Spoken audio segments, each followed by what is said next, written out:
বন্ধুরা, যাচ্ছি আমি বাবুই পাখির বাসা দেখতে, যেটি এখন সচরাচর খুব বেশি দেখা যায় না। যদিও একসময় প্রচুর দেখা যেত। তো যেতে যেতে আমার সেই রজনীকান্ত সেনের সেই বিখ্যাত কবিতাটির কথা মনে পড়ে গেল। বাবুই পাখিকে ডাকি বলিছে চড়াই, কুড়ে ঘরে থেকে করো শিল্পের বড়াই। তো আমি চলে আসছি তাল গাছে। এই তাল গাছে এই বাবুই পাখির বাসা বেঁধেছে। তো আসলে বাবুই পাখির বাসা জিনিসটা একটা নিপুণ শিল্পকার্য। আহ, এটা ওই যে দেখা যাচ্ছে গাছে বাসা ঝুলতেছে, আর পাখিরা কিন্তু আসা যাওয়া করতেছে।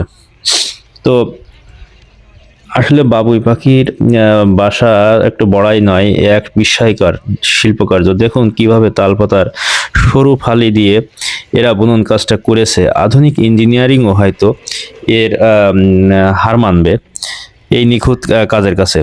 শহরে যান্ত্রিকতায় আমরা হয়তো হারিয়ে ফেলেছি এই চিরচেনা দৃশ্যগুলো। তো বেশ সময় দাঁড়িয়ে আমি ভিডিওগুলো নিলাম এবং দেখলাম কি অপূর্ব দৃশ্য। গাছে ঝুলতেছে এবং পাখিরা উড়ে উড়ে আসছে, ভিতরে যাচ্ছে, আবার বের হয়ে যাচ্ছে। বিকালের দৃশ্যটা আসলে আমার কাছে খুব ভালো লাগছিল এবং অনেকদিন পরে বাবুই পাখির বাসা দেখলাম এবং বেশ কাছ থেকেই দেখতে পেলাম।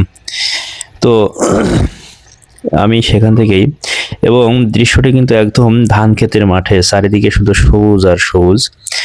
মানে আপনার মনকে মুগ্ধ করতে বাধ্য। দেখুন চারিদিকে শুধু সবুজের সমারোহ, এক অপূর্ব দৃশ্য। মানে এখানে না গেলে আপনি বুঝবেন না।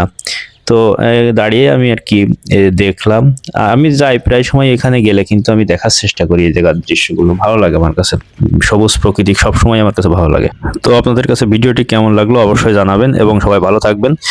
আর আমার ভিডিওটি দেখে যদি ভালো লাগে সাবস্ক্রাইব করবেন। আসসালামু আলাইকুম।